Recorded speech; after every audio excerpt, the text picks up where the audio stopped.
Hello friends. So in the second lecture of convective heat transfer, today we will be looking at governing equations that are required to be solved in order to solve the convective heat transfer problem. In the last class we discussed that in order to solve for the temperature, we need to solve the energy equation, but the energy equation also contains the advection terms which are constituted by or contributed to by the velocity terms, and the velocity field in turn is a solution of the conservation of mass and momentum equations together. So in order to solve the convective heat transfer problem, we will need to solve the conservation equations of mass, momentum and energy, and if we are solving the convective mass transfer problem, then it will be the mass, momentum and the species equations. So the solution of convective heat or mass transfer problem essentially also includes the solution of the mass and momentum equations. So what we will do today is to derive the governing differential equations for the conservation of mass, momentum and energy. Now if we are looking at a three-dimensional transient situation, which is the most general case of convective heat transfer, then we will need to look at four independent variables, three spatial coordinates x, y, z and the time t. So essentially the equations that are governing mass, momentum and energy are all partial differential equations. Okay, and out of these, we had seen in the previous class that the momentum equations are nonlinear. The energy equation and species equation are linear so long as the properties such as conductivity, specific heat, etc. are not functions of temperature. Okay. So what we will now look at is to start from the governing equations for a control volume, the conservation of mass in a control volume, conservation of momentum in a control volume and conservation of energy in a control volume, and then write it for a differential control volume, which is an infinitesimally sized control volume of size delta x, delta y, delta z, and from there we would derive the equations. And also for sake of simplicity, we will write the equations in 2 dimensions, which is fast and more easy to represent on a planar diagram, and then generalize it to 3 dimensions without loss of any generality. Okay, so that is the thing that we will do today. We will quickly start with the derivations. All of you must by now be reasonably familiar with the laws of thermodynamics for a control volume, and therefore we would typically start from there. Okay, and for people who would prefer it to be a little bit more formal, it's always advised to start with the Reynolds transport theorem, which is written for a continuous domain rather than for a discrete control volume. Okay, so let's begin with the simple equation for a small rectangular control volume that is drawn in with size of delta x and delta y, which are small sizes, and then generalize the equations as the delta x and delta y tend to 0. So this is what we'll be doing. The simplest thing is to start with conservation of mass equations. So let's go to the whiteboard and start doing the writing of the equations. So here we are.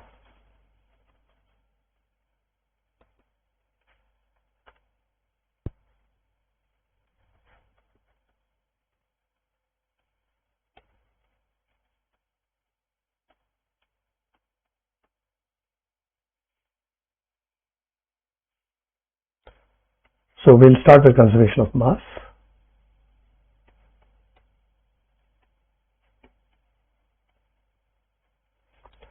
So the first thing that is assumed here is that the entire set of equations are written in an Eulerian framework. What do we mean by Eulerian framework? They're giving a field description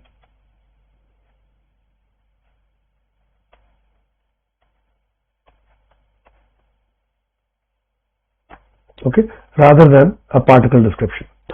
What do you mean by that? So in solid mechanics or in rigid body mechanics, the courses on statics and dynamics that we studied in physics, we normally look at, let us say, the flow, the movement of a projectile. Let's say ball is thrown.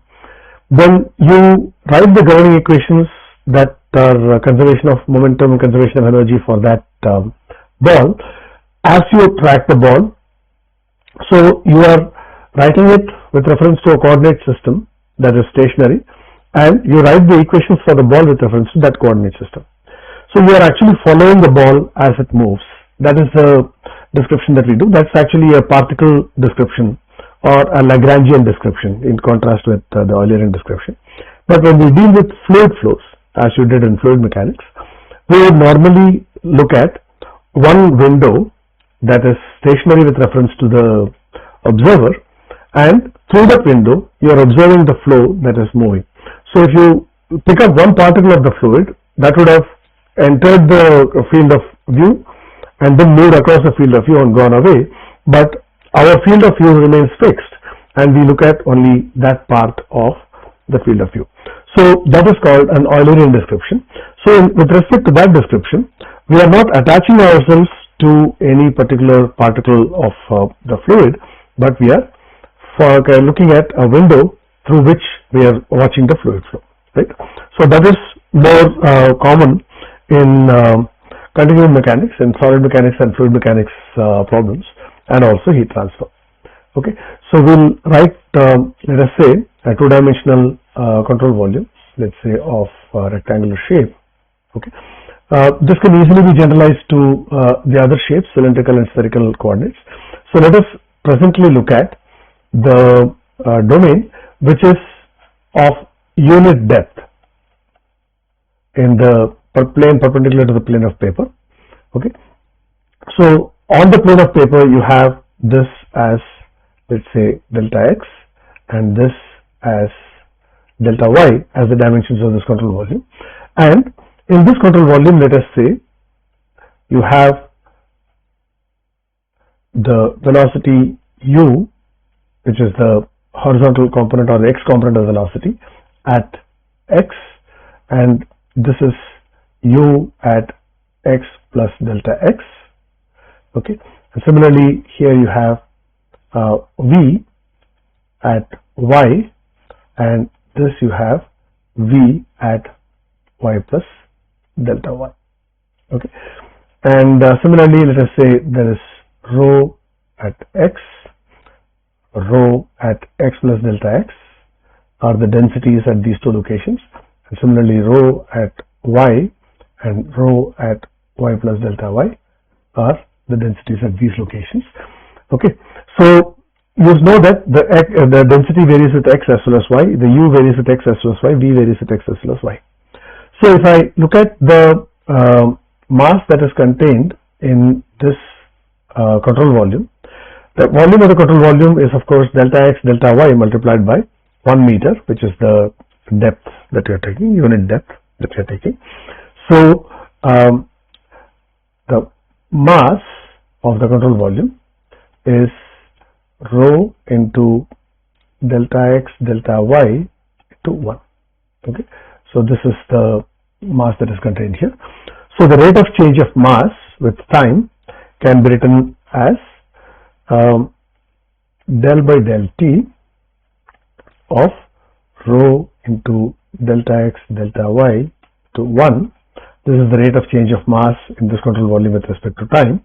Okay, so this is d of del of mcv by del t.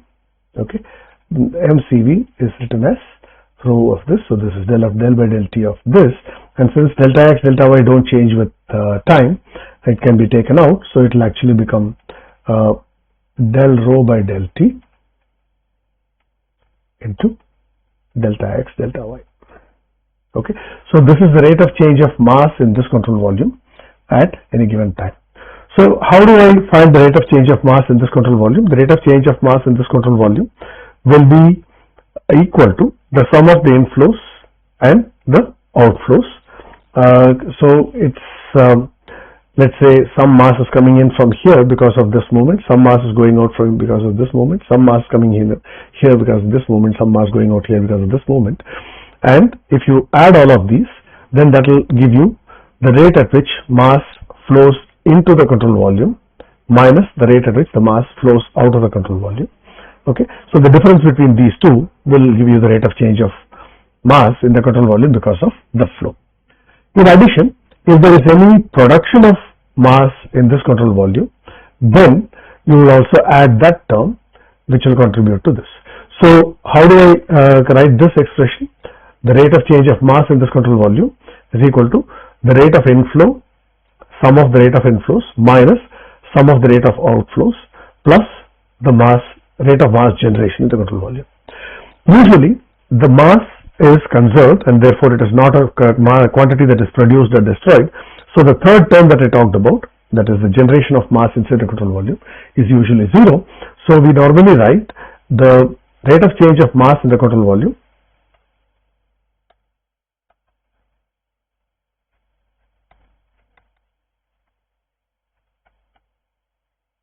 is equal to summation of inflows minus summation of outflow rates. So now how do I write the summation of inflow rates? There is one inflow here and there is one inflow here, and what is that inflow? This is m dot in from this side, which will be equal to the density into velocity into area of that phase. The density is rho x, the velocity is ux, and therefore it is rho u at x multiplied by delta y multiplied by 1. Okay, so that will be the inflow at this location. And what will be the outflow at this location? If I write u at the x plus delta x as ux plus del by del x of u into delta x. And similarly, if I want to write for rho u, it will be rho u at x plus del by delta x of rho u into delta x. Okay, so if I write it in that fashion, then I'll get the terms of inflow and outflow. So let's do that. So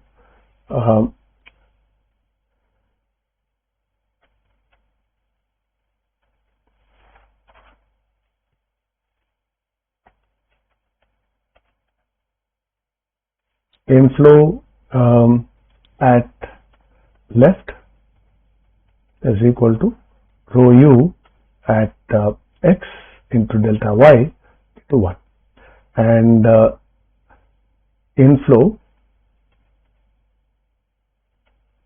at bottom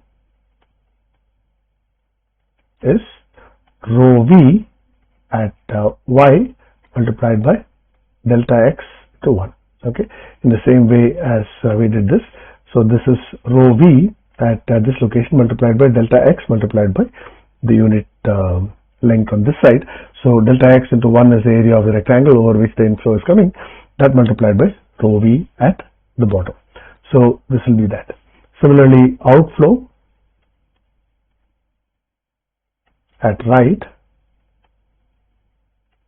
will be equal to rho u at x plus delta x, so which will be rho u at x plus del by del x of rho u into delta x. Okay, so this is the velocity. This is the rho u term on the right hand side. This is rho u at the x plus delta x. This multiplied by delta y into 1, as you wrote here, will be the thing. So, and similarly, outflow at the top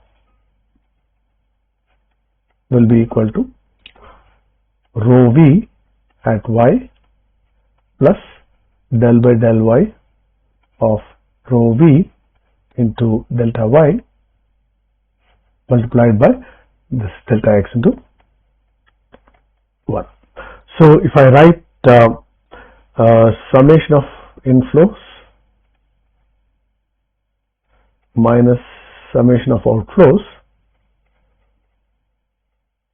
this is your right hand side of the equation. So this is equal to this. Now summation of inflows would be this plus this minus this minus this. So if I write this minus this, then the rho u would get cancelled, okay, because it's rho u delta y and this is rho u delta y, they will get cancelled. So you will only have del by del x of rho u into delta x delta y. Okay, similarly here you will have with a minus sign, of course, because this is negative. Similarly, rho v at y delta x and rho v at y delta x would get cancelled. So with a minus sign you will have del by del y of rho v dy into del dx. So it will basically give you minus del by del x of rho u into delta x delta y minus del by del y of rho v into delta x delta y. And we have seen that the left hand side is del by del t of del rho by del t into delta x delta y. So if I write that is equal to this, this would actually be equal to minus delta x delta y can be taken common as out, multiplied by del x of rho u plus del by del y of rho v. Okay, so this is what you have got. So in the next page, let's put them together. So this would be equal to del by del t of rho into delta x delta y. Okay, now this delta x delta y gets cancelled throughout the equation, and these terms can come to the left hand side. So you get del rho by del t plus del by del x of rho u plus del by del y of rho v equal to 0. This is the equation which is called a partial differential equation for the conservation of mass. Okay, so we will call it as equation number 1. Now this equation can be written in multiple forms. So suppose I expand the terms that are there, del rho by del t plus it's del by del x of rho u or rho u. So I'll write it as rho del u by del x plus u del rho by del x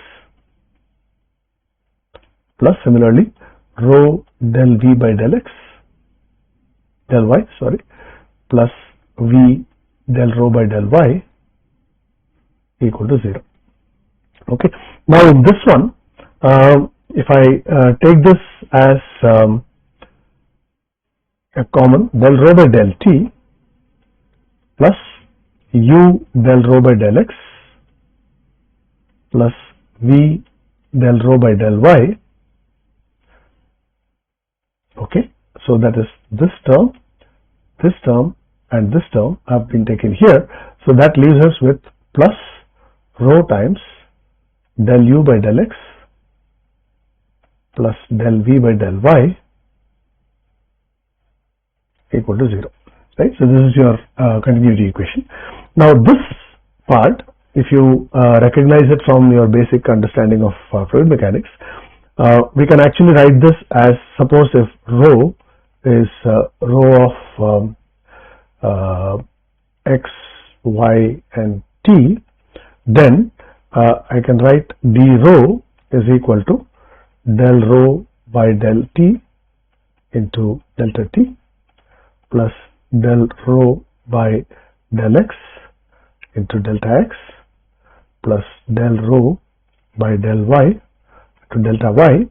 So if I divide throughout by delta t and take limits as delta t tends to 0, so this is delta rho right here. If I divide throughout by delta t and take limits as delta t tends to 0, I'll get a del rho by d rho by dt.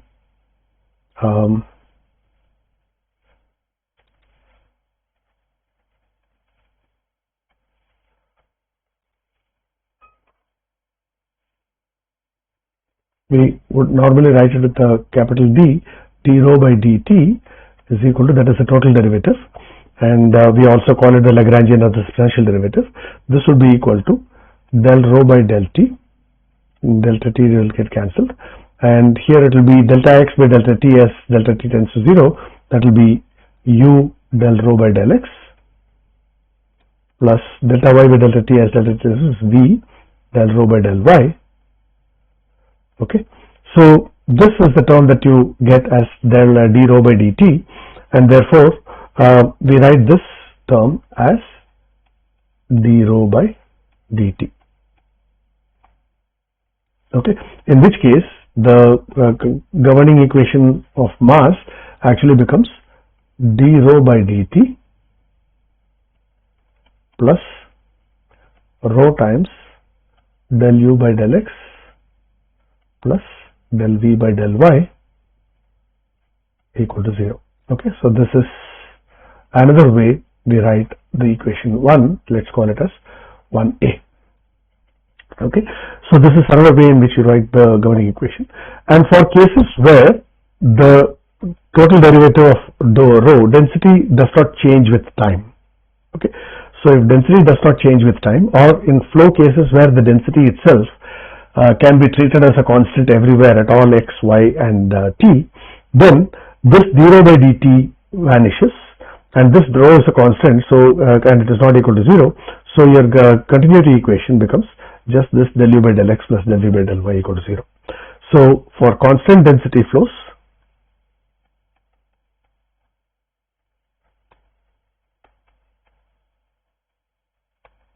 del u by del x plus del v by del y equal to 0. Okay, so this is the equation that we will write for constant density flows. When can be a flow considered to be constant density? For example, if it is the flow of an incompressible fluid like water, whose compressibility is very, very small, so even if you apply large pressure, the density of the water does not change much, then you can take the density of water to be a constant, and therefore flow of water can be described using this. Even for flow of air, when the pressure changes are so small that the density does not change with pressure, say for example the flow of air through a pipe. Okay, so you have a pipe which is 3 meters long, and you have a blower connected at one end. The blower is pushing the air through. The difference in pressure between one end and the other may be a few pascals at best. Okay, so in those few pascals, the actual pressure is atmospheric or slightly higher than atmospheric, which is of the order of 10 to the power 5 pascals. The change in pressure that happens across the pipe is not strong enough to change the density of the flow. So in such a case, the flow is termed as incompressible flow.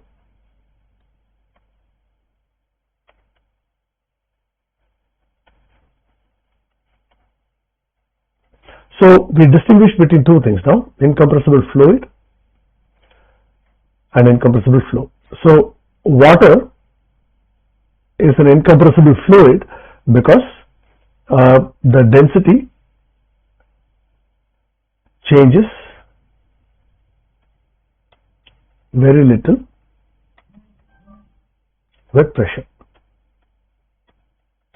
Okay, for water this is the case, whereas here it is an incompressible flow of air, so the pressure changes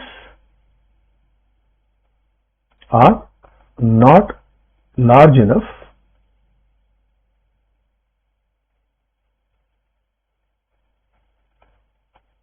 to alter density.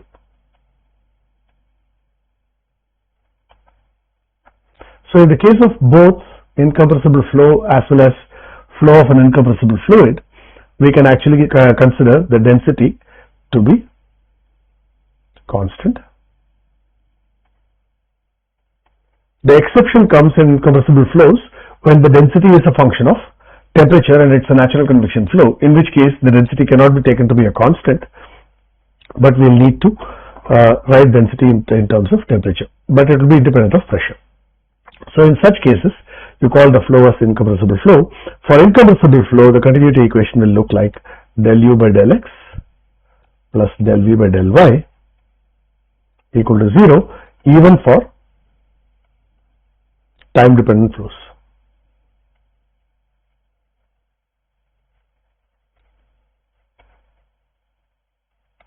Why is that? Because there is a del rho by del t which comes in the time dependent flows, and since density is a constant, that vanishes, and therefore in your governing equation that you just wrote,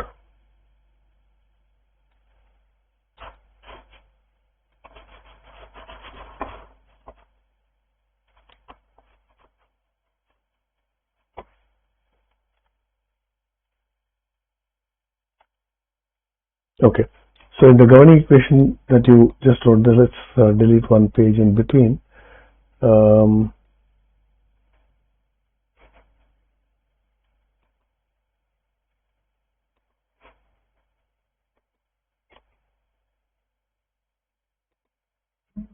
Okay.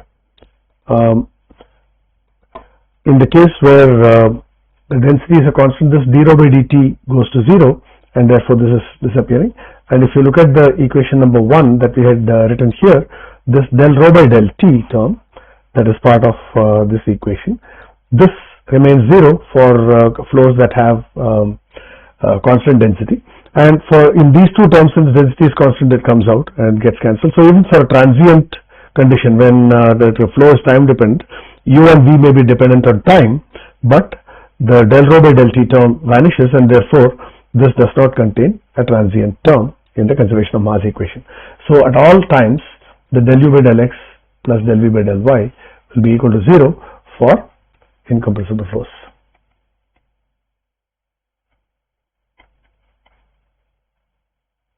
Okay, so this is about the equation for conservation of mass.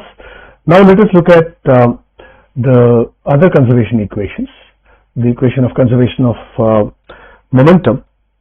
Okay, so the conservation of momentum equation is derived in very much the same way as we did the conservation of mass term. Before we move on to the conservation of momentum, let me write or let me try to generalize this to 3D. So let's go back to equation that we began with. So this is equation number 1, in which you actually wrote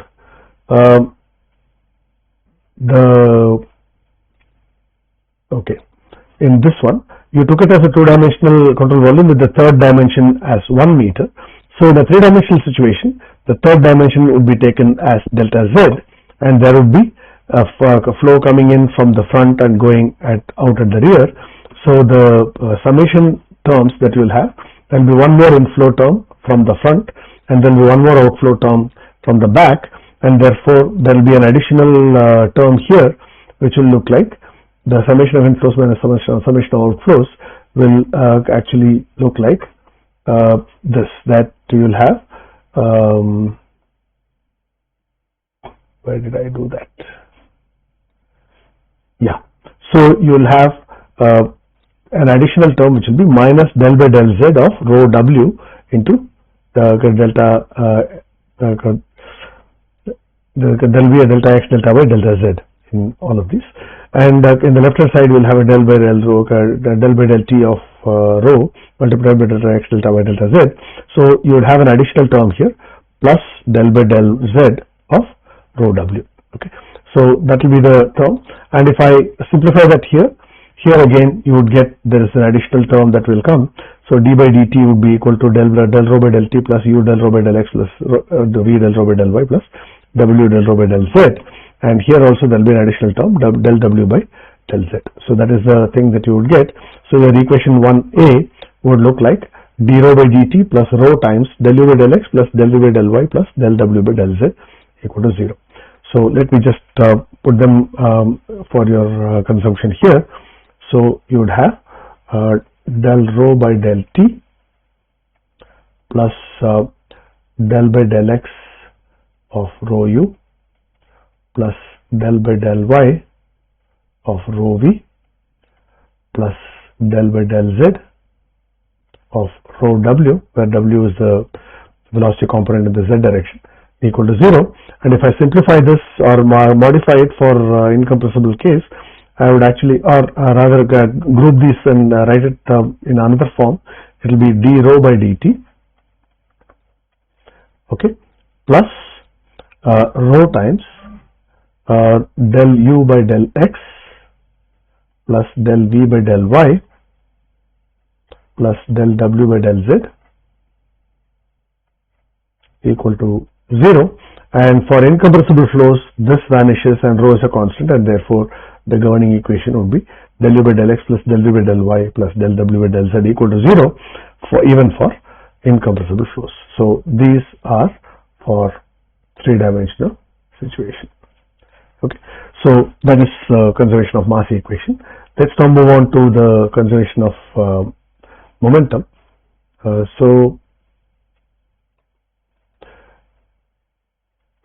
Yeah.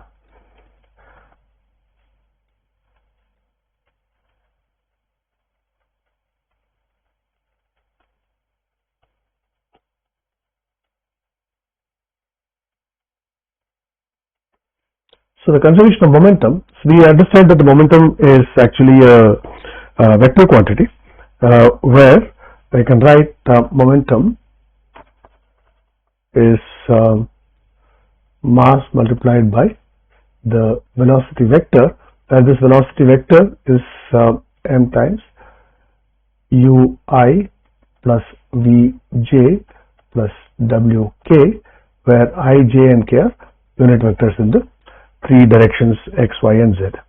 So if I want to write the conservation of momentum, then I need to look at, so in 2D I will be ignoring this, I will be just looking at two directions. So if I take a similar control volume of delta x and delta y, okay, and then the flow that is coming in here will be rho u at x, and this would carry a velocity vector v. So the momentum that it carries is rho u into delta y multiplied by 1, that is the mass.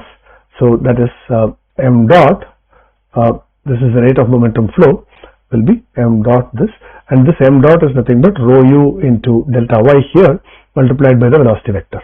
And similarly this will be the rho u at this location, which will be rho u at this plus del by del x of rho u into delta x multiplied by this velocity vector. So if I write the momentum at this location is rho u v into delta y, and here it will be rho u plus del by del x of this whole quantity into del x into delta y. So that is the way we will be basically writing it. So we will just write the rate of change of momentum. The momentum in the control volume will be multiplied, the rho multiplied by v vector, okay, multiplied by delta x delta y into 1. This is the momentum contained in this. So the rate of change of momentum in this will be del by del t of rho v into delta x delta y. Okay, so this is the transient term, and this is going to be contributed to by multiple quantities here. One is the rate of inflow and rate of outflow in the two directions, and if there is a 3D, then it's in three directions. So the net rate of inflow, net rate of inflow of momentum would be the inflow minus outflow, which will basically be minus del by del x of rho u v minus del by del y of rho v v, the whole thing multiplied by delta x delta y. Just exactly in the same way as we wrote for conservation of mass equation in one of these slides. Yes, so you got this as minus del by del x of rho u delta x delta y minus del by del y of rho v delta x delta y. This is for mass. When there is, it's also carrying a velocity vector v, it will also have a velocity vector v in both of these terms, and that's exactly what we have got here. Okay, so the Newton's second law basically says that the rate of change of momentum in a control volume, which is basically this plus this one. So if I take this also to the left hand side, then that will be the net change of rate of change of momentum, and that would be equal to the total forces that are acting on this control volume. So actually this contributes this term and this one, rho v here and rho v at x plus y plus delta y here. This is rho v at y multiplied by v vector and this multiplied by v vector. So this constitutes this term. Okay, so that is the origin of these two terms. So if I put them together, that is, this is equal to this plus the body and surface forces. The other forces that are going to act on this are the body forces. Okay, so if F vector is the body forces that are acting on this, which is actually equal to Fxi plus Fyj plus Fzk. And what is this? This is basically the forces that act on every particle that is contained in this control volume. Say for example, suppose I have force of gravity. Okay, so the gravity acts on every particle in this control volume. Similarly, if there is a magnetic field or an electric field, and all these particles do respond to magnetic or electric fields, then the forces experienced are on at every point in the body. So the field forces such as magnetic field, electric field, gravitational field, etc. constitute what is called the body force. Okay, so that is one of the forces. The other is the surface forces. And what are the surface forces? Surface forces are experienced because of the presence of the fluid elements adjacent to these. So there can be normal force. So let me draw this separately in another place, because otherwise there will be too many arrows and too many things. So the same control volume. Now I am not writing the velocities and inflows and outflows, but I am just writing the body force that is acting at every location here per unit volume, and the surface forces, which are, there would be sigma xx. Okay, sigma xx actually written in tensile form. Okay, and this is sigma xx plus del by del x of sigma xx dx delta x, and similarly here you have sigma yy and sigma yy plus del by del y of sigma yy in delta y. So these are the normal forces. In addition to that, you have the shear forces that will act. The shear forces the shear stresses rather will act in this form. So here you would have a shear stress going like this. So this is tau yx and this is tau xy, and this also varies with x and y in the same fashion. So if I call this as tau xy, tau yx at y, this is tau yx at y plus delta y, which will be tau yx at y plus del by del y of tau yx into delta y. Similarly, this is tau xy, and this will be tau xy plus del by del x of tau xy delta x. So this will be the stresses that will be there and the forces that will be acting on the same areas. So in the x direction, okay, so the forces that will be acting would be body force, would be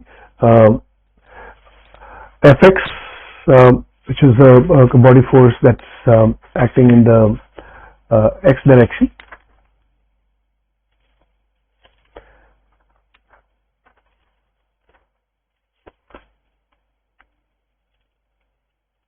Okay, so the body force, this is Fx is the force per unit volume.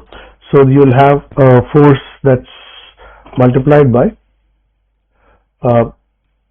Fx multiplied by rho into delta x delta y into 1.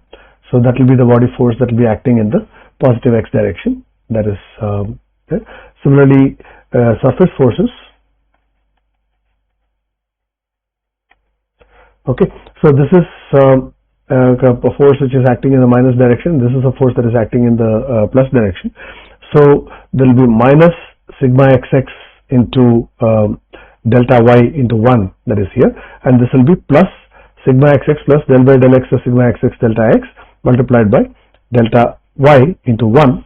So you would have the difference between the two, sigma xx delta y would get cancelled. So you will just have del by del x of sigma xx multiplied by delta x delta y, okay, because there is a delta x here and there is a delta y here, plus the other work x direction forces are these tau yx forces. So this is minus tau yx at multiplied by delta x, and this will be tau yx plus del by del y of tau yx into delta y multiplied by delta x. So this tau yx delta x would get cancelled, and we would have del by del y of tau xy, tau yx multiplied by delta x delta y. Okay, so these would be the body and the surface forces that get added in the x direction. Similarly, in the y direction,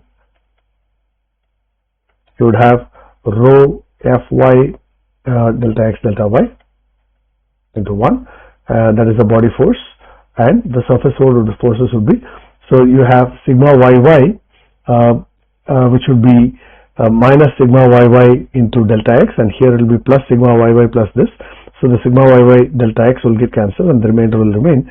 So you will have a del by del y of sigma yy into delta x delta y plus the x direction, the y direction force in the shear stress. This will be minus sigma tau xy into delta x into delta y, and this will be plus tau xy plus del by del x of tau xy days. So the tau xy into delta y would get cancelled, and you would have a del by del x of tau xy into delta x delta y. So these are the forces that will be acting in the x direction and y direction. So if I put all the terms together into the equation for the x momentum, I take the velocity vector as u into I plus v into j. So the x direction will contain the u component. So in this equation that we wrote, the v, the I component alone we'll need to retain for the x momentum equation, and j component alone we'll put in the y momentum equation. So that makes life easier.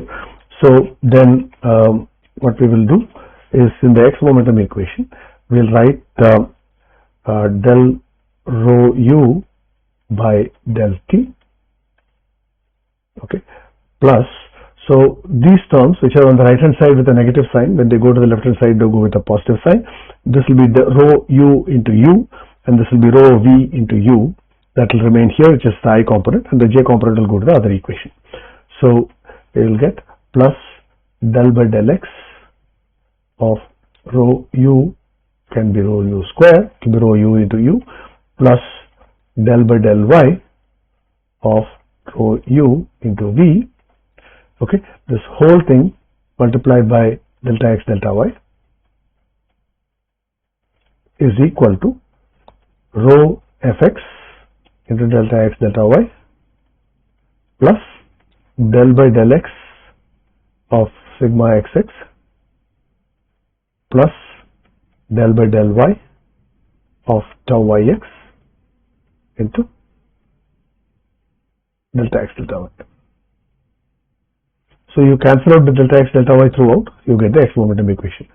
So you get this as del by del t of rho u plus del by del x of rho u square plus del by del y of rho u v is equal to rho fx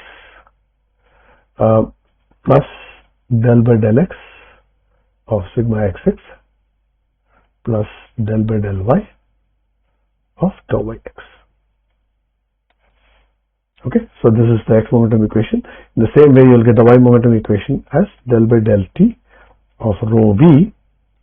Okay, so the v vector, the u component will stay here and the v component will come here, plus del by del x of rho u into v.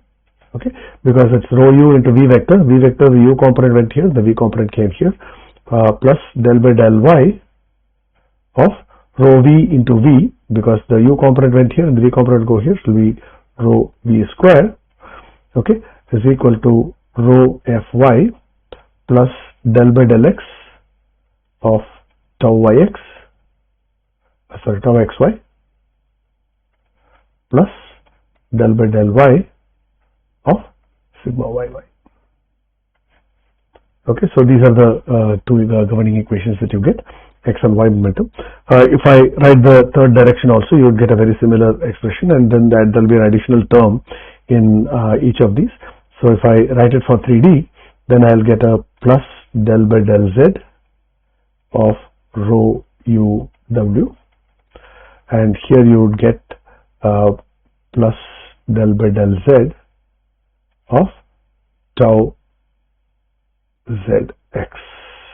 Okay, in the same way, here you would get plus del by del z of rho w v, and here you would get plus del by del z of tau zy.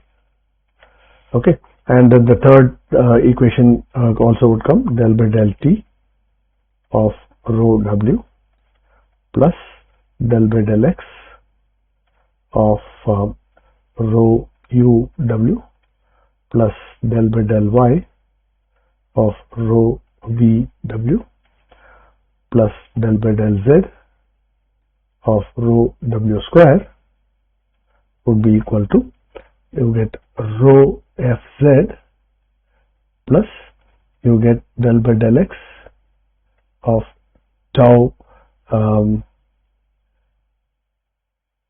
x z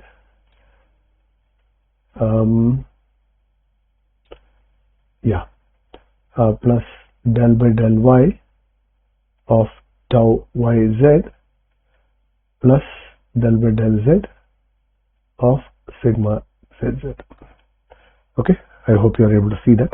So that will be the three-dimensional momentum equations.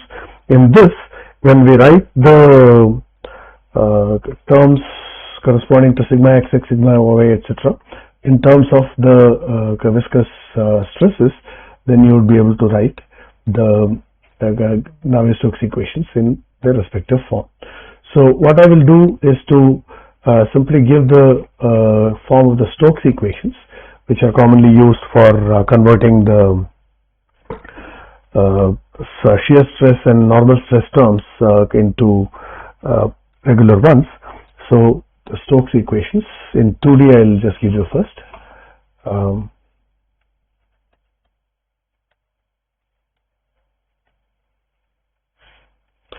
So tau xy equal to tau yx is equal to mu times del v by del y and del v by del x minus del u by del y in 2D. In 3D, okay, so in 3D also it will remain the same, just the pairs of those two. Then sigma xx would be equal to mu times 2 del u by del x minus 2 by 3 into del dot v is the term that you write minus p, where del dot v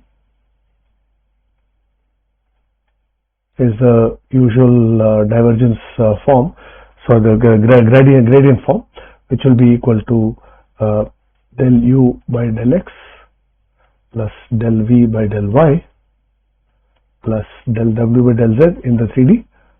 In 2D, this will not, okay, these will be the only two. Okay, so those will be the terms that will be here in this. And similarly, sigma yy would be equal to mu times 2 del v by del y minus 2 by 3 into the same thing. So you'll write it as del u by del x plus del v by del y. Okay, so in 3D it will be plus del w by del z also minus p. Okay, so if I substitute these into the original equations, the equations that I just derived, we get what is called the Navier-Stokes equations.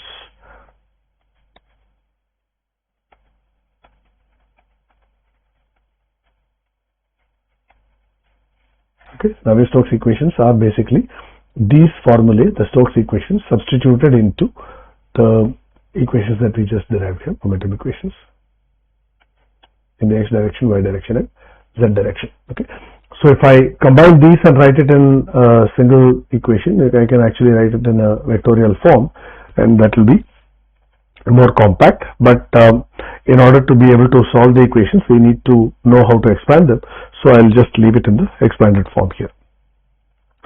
Now that leaves us with derivation of the energy equation. So let's quickly go through that part also. I will talk about the further simplifications of the energy equation or further forms of the energy equation in the next class. Now let's write energy equation.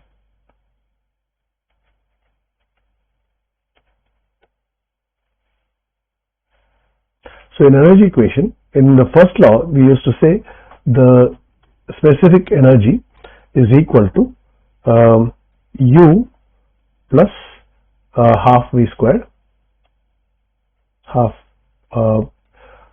U plus half V squared. This is the velocity vector square, so which will actually be U squared plus V squared plus W squared by 2, which is the thing, plus U plus this. So this U is nothing but the internal energy. So and should not confuse between the U of the velocity and U of the internal energy. So let me write this as CVT, which is typically the case for most substances. Let me erase it and write it cleanly.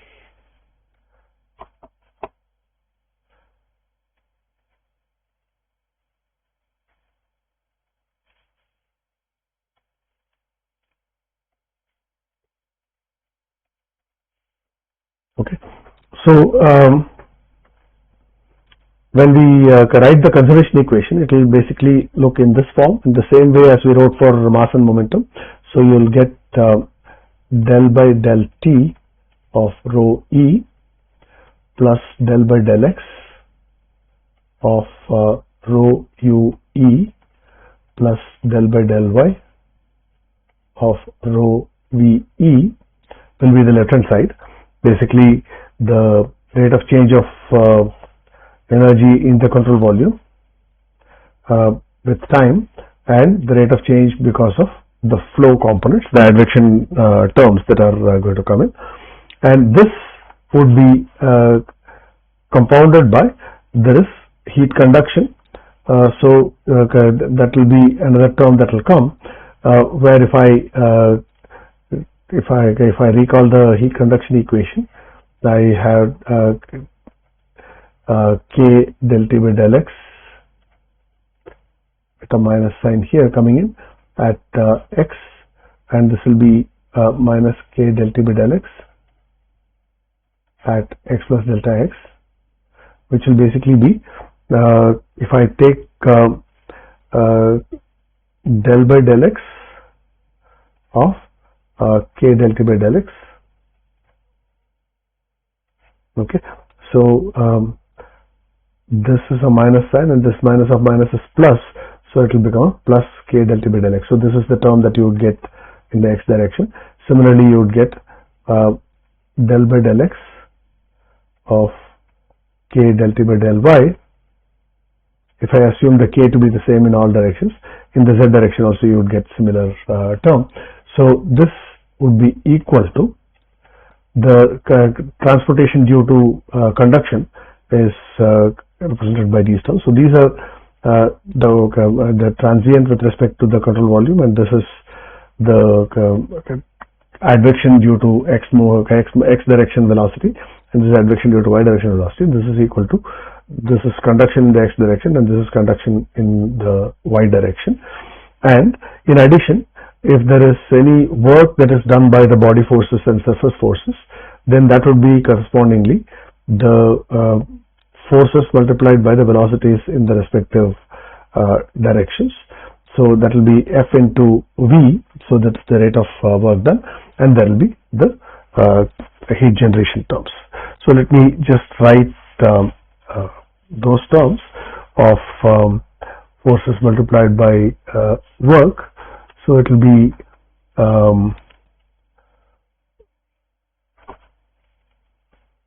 plus rho multiplied by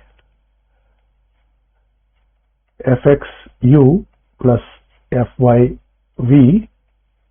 which is the work done by the body force, plus the work done by the surface forces would actually be del by del x of sigma xx into u plus del by del y of tau yx into u.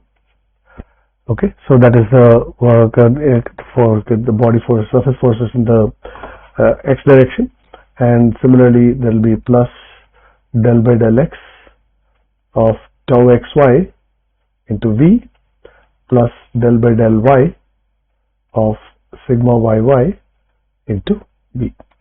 So this will be the work done by body force and the surface force, and in addition, if I have a heat generation term, this is q dot triple prime generated. Okay, so these are the terms that would be there in the energy equation. So the equations can be simplified by putting the respective forms of the velocity gradients and viscosities in these terms and simplify. So I will skip the algebra and directly write the final form of the equation, so that in the next class we will be able to do the non-dimensionalization of the equation. So the final form of the energy equation typically looks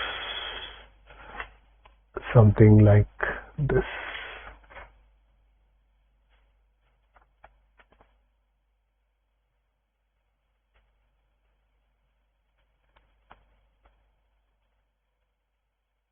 Okay, so rho times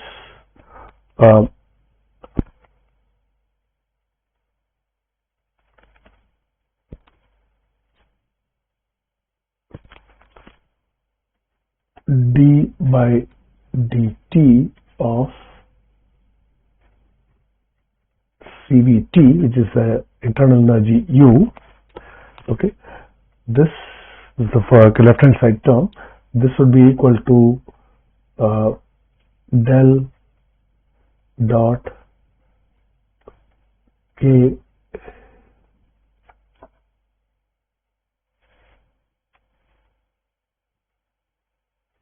multiplied by del t, which basically can be expanded as given here, del by del x of k del t by del x, del by del y of k del t by del y, and if there is a z term, that will also get included. Okay, so that's del dot k del t, and minus P, pressure that comes from the stress terms, into del dot V. This del dot V is again del u by del x plus del v by del y plus del w del z, plus mu times a capital phi, which is basically a term that corresponds to the velocity gradients that results in work done by the viscous terms, and plus q dot triple prime generation. And this phi is basically written in terms of the viscosity and velocity gradients as follows. So this is going to be equal to mu times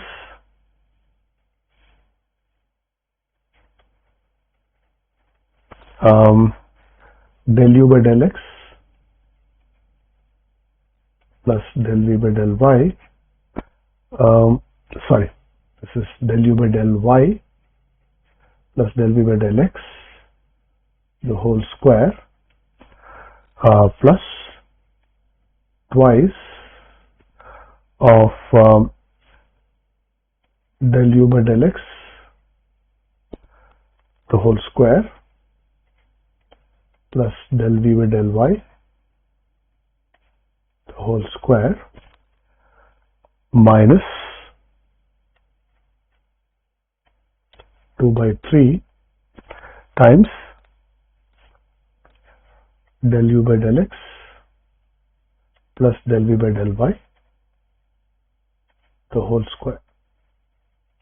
Okay, so this term is because of the work, so del v by del x. Okay, this term is called the viscous dissipation term,